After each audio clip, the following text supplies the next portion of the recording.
IVM. Hi everybody, just wanted to ask everyone for a quick favor. We're running a brand survey right now and would really appreciate it if you could let us know what you think about the advertising on IVM. Go to ivmpodcast.com/survey and do let us know. As part of this, we'll be selecting 10 random participants and sending them some IVM swag, so do fill out those surveys.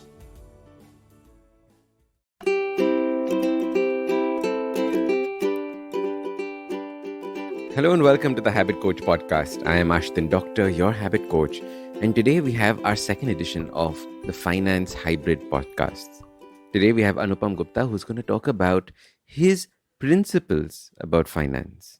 If you haven't heard this episode, listen to this and then go hear the full episode as well. You see, we need to all have principles around the way that we treat money, the way that we think about our own finances. And these principles grow and evolve with time as we learn new things. So I hope you learn new things from this podcast so that you can implement them in your life. Here is Anupam Gupta.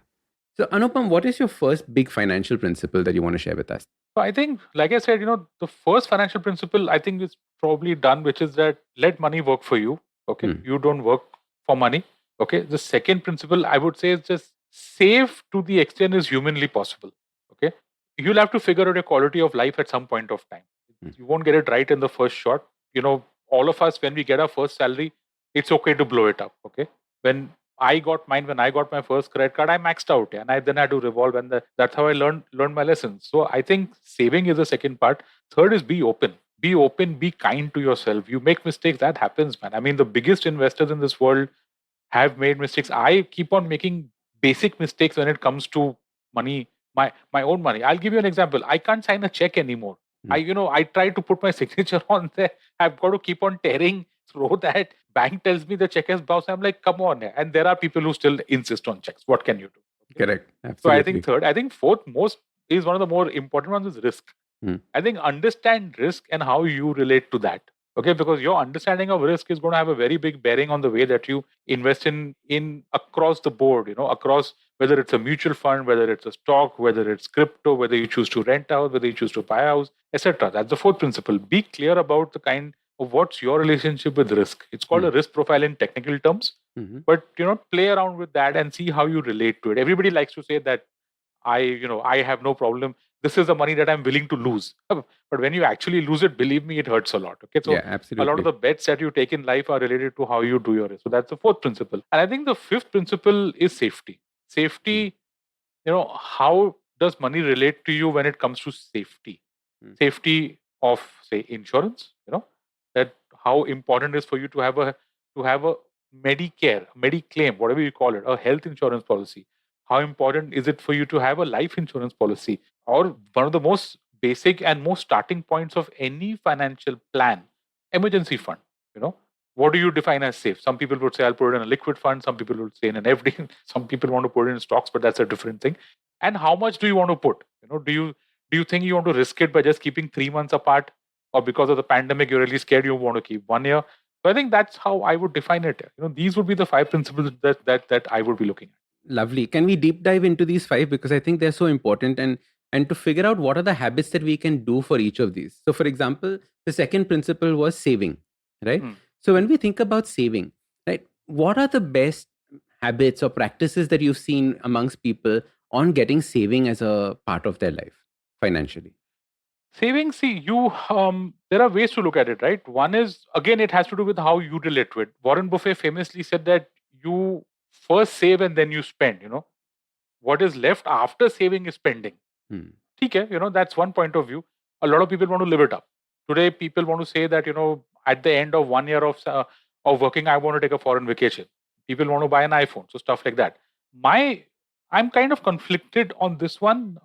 That's why I leave it to the person who's listening to this. Like, savings is plays a very important role in your financial plan. Ideally, you should save as much as you can. Okay. Does that mean that you cut down on your lifestyle? Yes, why not? Nobody says that you have to buy the most expensive iPhone. Okay. You have to buy the latest phone that's out. So you need to figure out how you relate to these lifestyle decisions. Whether it's a phone, whether it's a TV, Amazon Billion Days sale is coming up. Do you want to splurge on that? And whether you want to go on foreign vacation and stuff.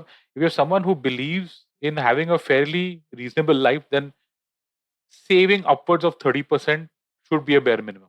Okay. Typically these days, people, 30%, 50% goes into whatever your commute and your food. Another 15-20% goes into your house, whether you're paying rent. If you're lucky enough, maybe you're staying with your parents, great. And then the balance 30% is what's left. My suggestion would be save higher and start early. I think, if I have to encapsulate all the 5 points, then it would be start early. Starting early gives you a lot of freedom in life. Starting early gives you a lot of advantages also. So, that's an interesting one because many people say that I can't start early because I only have so little savings, right? I only save, like, say, 5,000 rupees a month, even less. What do I do at that point of time? Right? Fantastic. That's a very good question. In that case, just stick to that number. And more importantly is discipline. Doing 5,000 month after month without even breaking once is going to teach you discipline. It really doesn't matter whether it's 5,000 or 5 lakhs. Okay. But if you can discipline yourself and keep that habit over the longer term, it's going to pay you off. Okay.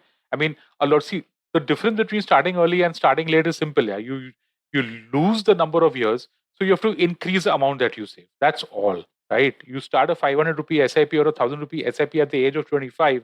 By the age of 35, in 10 years, you've already got a corpus. Now, someone who's starting at 35 has to make up for that much of 10 years, of 10 years being lost. Can you do it? Of course, you can. Who knows? You might have a great job. You might have become a successful person, and at the age of 35, if you're able to save a meaningfully larger amount of money, then good for you here. But you know how life is. It's a little bit unpredictable. Who knows what happens? Starting early, putting in a discipline reduces the uncertainty that is there later in your financial plan, because you know that you're putting this month after month after month after month. Getting that discipline later in life, I've always found some things start working differently in your head. If you're someone who spends a lot, it gets a little bit tougher to start saving a lot. So if you train yourself, 5,000, 500, 1,000 doesn't matter. I would always encourage you to look at the percentage rather than the number. So if you're earning a 10,000 rupee per month salary, just say that I'm going to do 30%. Khatam, that's it. And remember that when your salary increases, your savings will increase because you're fixed on the 30%. So that's how I would put it. I know lots of people write in saying that, like you said, flat broke. I'm flat broke. I have no money at all. That I have no idea what to do. What advice would you give to somebody who's flat broke, completely spent everything, has nothing in their bank account? Where should they start? So one, I think, definitely is figure out what you're good at, what you love to do. Two would be very, very disciplined. You'll have to be tough on yourself. Okay. Because whether it's a great life or whether it's money, whether it's whatever, hard work is something that people need to be very aware of. It's not a comfortable life. Being flat broke sucks. But if you have to pull out of it, it's not going to be an easy journey. So be prepared for an uphill battle, but know that the rewards will be really good. So there are two things that I would start off on. If you've got a job, then great. Okay. Try on focus on being better and better at your job. Okay. I know jobs are politics. I know I can't do anything about that. I don't want to go in that direction because that's another massive topic. Work hard at your job. Be very severe and brutal with your savings then. Okay. If your salary is coming at the end of the day, if you're flat broke, man, I'm sorry. But if you have to survive on Maggie, if you have to survive on stuff like that, so that you can save on not spending on Zomato, Swiggy, you got to do that. Recycle clothes, you got to do that. So whichever area of expenditure that you can really crunch, you got to crunch that. You got to think minimalistic, stoic. You got to really go down that path. For some people, this is actually a normal way of life, by the way. So that's one thing. And second is, I think, what's popularly known these days as side hustles. See, being flat broke, simple here. You just need to increase your income. That's it. There is literally no other way out of it, right? Because income minus expenditure is equal to savings. If your income is zero, your expenses won't stop. Believe me, that I can tell you. Whatever life you're living, wherever you are, if you're in a big city, expenses will never stop. Okay, I can't see any life where expenses stop. Okay, so the income is what you have to obsessively focus on. Whether it's one job plus a side hustle, whether it's a consulting thing, whether it's freelancing, whether it's whatever, you got to look at all of those options to increase your income. Increase the income, be really, really strict on the expenses. Over a period of time, you will figure it out. Please don't put your savings straight away into the stock markets, okay, or into investments. Just sweep aside all that money into a fixed deposit or a debt fund, depending on your risk profile, and build up a nice corpus for at least 3 months before even thinking that you want to invest 10 rupees into wherever, buying this stock or crypto or whatever. build up a big corpus. This emergency corpus is critical. It was very important before COVID. Now, though, it's become even more important. And I think having a buffer gives you tremendous freedom. See, the thing about money can never ever buy you happiness, but money can definitely play a big part in getting you freedom. Okay, so build up that corpus, and then once that tough time is over, then figure out your life. But just be prepared for an uphill battle. That'll be like my 4-word takeaway. Uphill battle, I love that. And what you said, money doesn't buy you happiness, but another way of thinking about it is that this is giving you some peace of mind, right? And when you're flat broke, peace of mind is right now what you need more than anything else. Saying money can increase your options like nothing else can, believe me. Correct. We're gonna take a quick break. See you on the other side. पेश खिदमत है आपकी शान में हमारे अंजुमन से. Hi, I am Sadaf. And I'm Arshit. खाने का इतिहास, economics, policy, psychology, सब है मेन्यू पे. Only on the Nankali podcast every Wednesday. सिर्फ IVM podcast app या वेबसाइट पर या फिर जहां से भी आप अपने podcast सुनते हो. Welcome back. Let's jump into the conversation. All right, so that was Anupam Gupta. Now we have Gaurav Bhagat, who's going to talk to us about how do we stay consistent with these new financial habits that we've created. The rest of your life is determined by the actions that you do today. Very often we don't realize this, but the life that we have today is nothing but all the actions that we've done in the past. So imagine if you can be consistent in the financial habits and see your life transform. Wow, imagine that. When we start talking about habits and behavior change, like you said, we start off with a gusto. The thing that trips people over is this whole thing of consistency, right? Very often people come and tell me, Ashdin, I don't have the dedication. I don't have the self-discipline. I've never been able to be consistent at anything. How do we start thinking about consistency and discipline? Yeah, again, there's a fantastic model that we use over here. And let's just say that if you decide that what I'm looking to incorporate within myself is consistency. So let's just say that you say, okay, this is the behavior, this is, what I want to bring into my life. And we have a very, very interesting, module that we use, and we call it the swarm of bees. Now, what happens in the swarm of bees is, suppose you're looking at consistency as the core thing, or discipline. Let's take either of the two. Let's just take, let's just take discipline, okay, as the core section of the swarm of bees. So that's your core thing. Now you've got to look at what are the actions, what are the activities that will actually help me build discipline, right? So hence now, let's role play this one together. So what are some of the things that would perhaps build discipline for you? Would it be in terms of waking up on time? Would it be in terms of joining a particular program?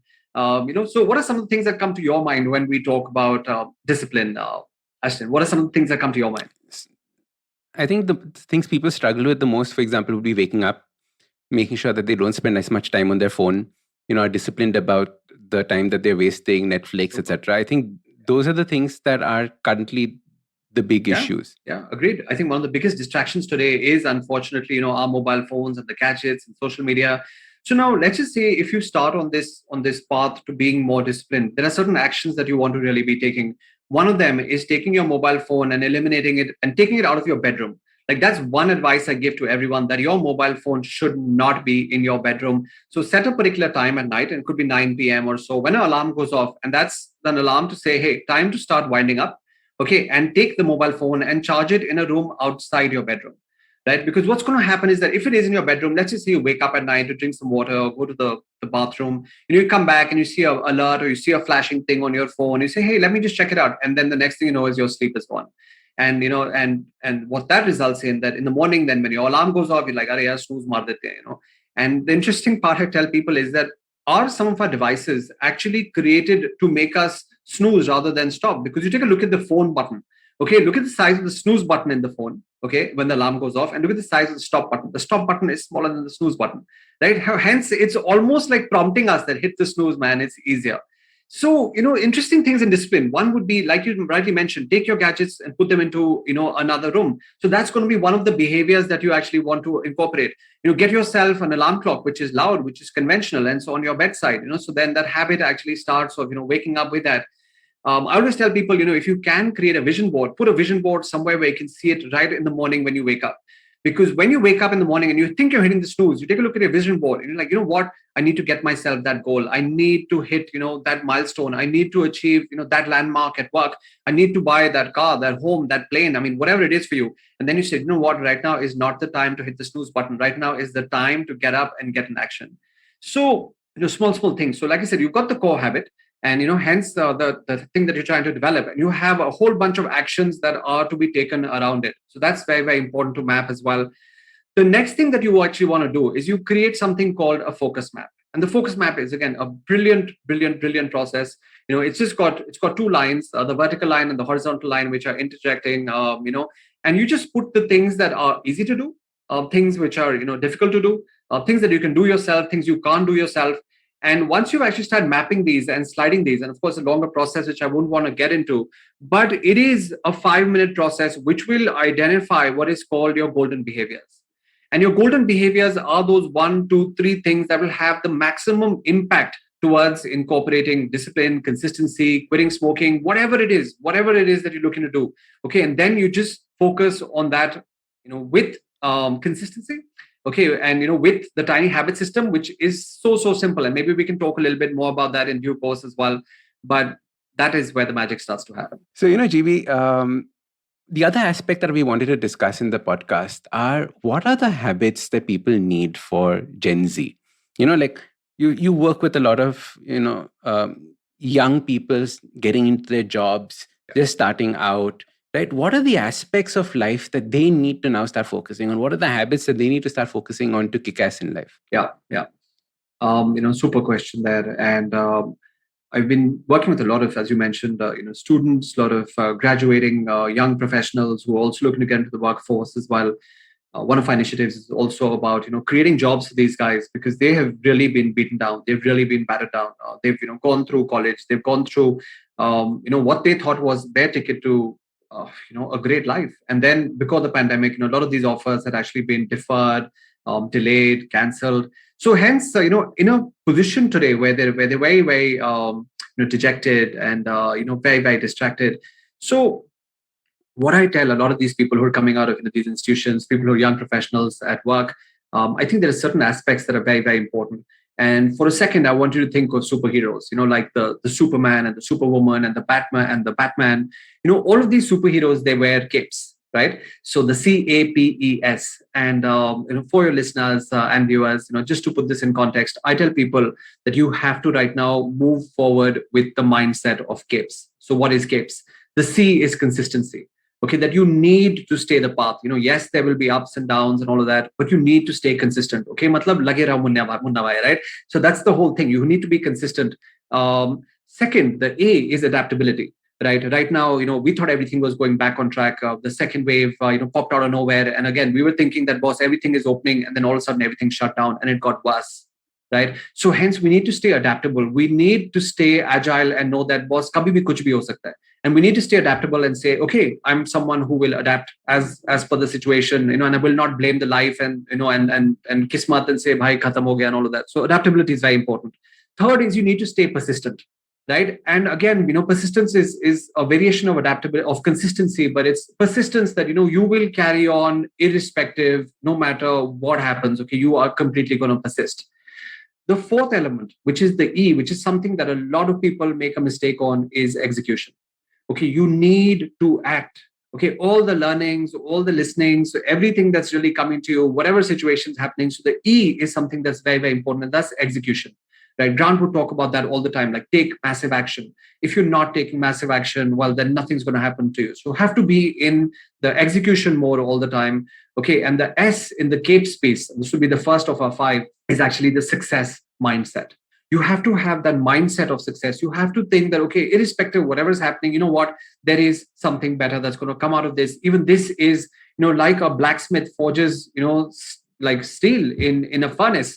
That's exactly what's happening. Right now, I'm being tested and I'm being made, a better version of myself. So this would be probably my first of the 5, which is the CAPES mindset. So consistency, adaptability, persistence, execution, and the success mindset. So these are 5 very, very important aspects for Gen Z today to be, in fact, not only Gen Z, but everyone to be really keeping an eye on, but definitely Gen Z, because they right now are in a space where I truly feel for them.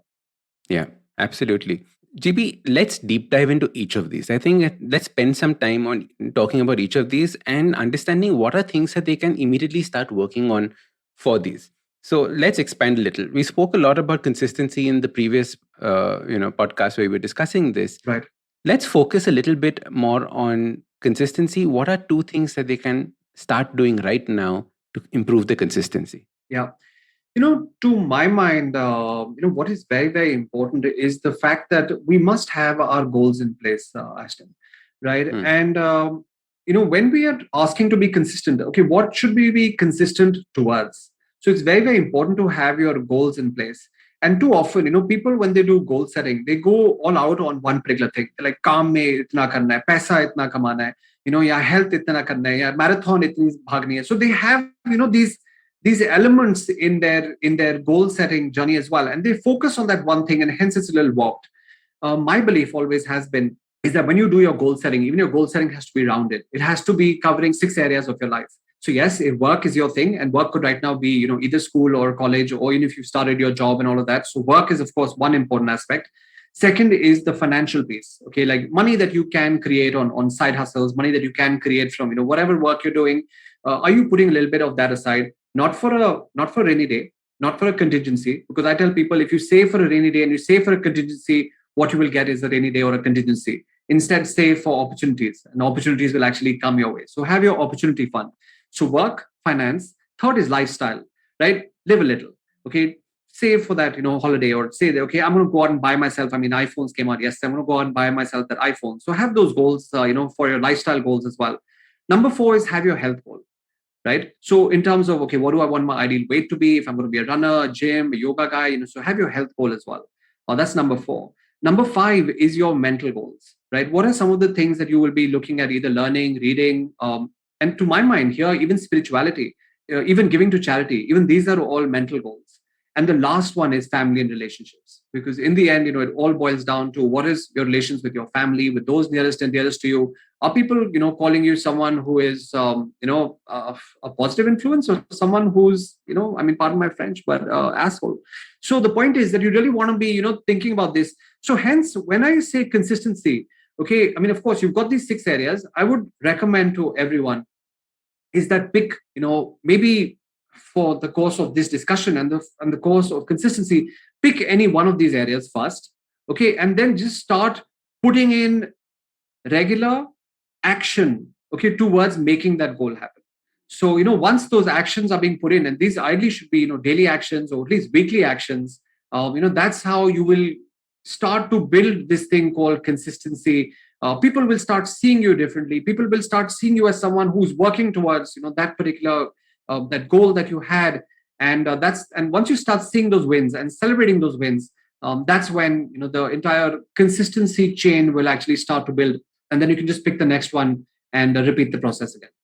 All right, so that was the second episode of our financial hybrid podcasts. I hope you enjoyed them. Please, if you found these episodes useful and you've missed some of these amazing guest episodes, please go back and listen to them. You can always search for them. I'll link these episodes in the show notes as well, so that you can go and listen to them very easily. Remember, all the habits that you've created are so important. And I wish that you create newer, better habits, because an awesome life starts with awesome habits. Usually in a podcast, it's me who speaks to you and you who listens. But I've been seeing your comments, and it's time. It's me listening to you. Following the overwhelming success of this podcast, the good folks at IVM Podcast Network have decided to come up with a Kannada adaptation of the show for those who prefer listening to it in that language. Do make sure you let your Kannada speaking friends know about this as well. If you like this podcast, don't forget to check out other interesting podcasts on the IVM network. You can listen to us on the IVM Podcast app or ivmpodcast.com. You can also follow us on social media. We are at IVM Podcasts on Twitter and Instagram. If you want to reach out to me, I am Ashdin Doc on Twitter and Instagram. You can find lots more information on my website, awesome180.com, or check out different content on my YouTube channel called AWESOME 180. That's Awesome 180. Hey everybody, it's been a great week on the IVM Podcast Network. On the Edges and Sledges Cricket Podcast, DJ and Ashdin discuss how Pakistan won against India, ending its 29-year World Cup streak, and discuss some of the other matches from the Super 12 round of the T20 World Cup. On Agla Station Adulthood, learn all the skincare essentials with dermatologist Puneet Sarogi as Ritasha and Ayushi ask him about skincare routines. On Hans Fani, listen to an interesting story, Dustbin Mein Peek, about how the government targets the common man to divert people's attention from political corruption. On the Habit Coach Kannada podcast, Ashdin introduces the concept of a sleep primer and how we can use it for better. Do follow us on social media. We're IVM Podcast on Twitter, Facebook, Instagram, and LinkedIn. And remember, if you're enjoying this show or any of our other shows for that matter, please do tell a friend. And finally, we'd like to thank our sponsors this week, Cred, Bank of Baroda, Quarter, CoinSwitch, Kuber, Slay Coffee, Intel, Kotak Mahindra Bank, and Oxfam India. Thank you so much for making this possible. Have you ever wondered where the business world is headed? How the ways in which we create, market, and sell to consumers will evolve? Or if we'll ever go back to wearing pants while working? For answers to all of this and more, tune into Advertising is Dead with me, Varun Dugirala. Every Tuesday, as I talk to entrepreneurs, leaders, and change makers from across business, media, marketing, and beyond. You can catch all episodes of Advertising is Dead on the IVM Podcast website, app, or wherever you get your podcast from.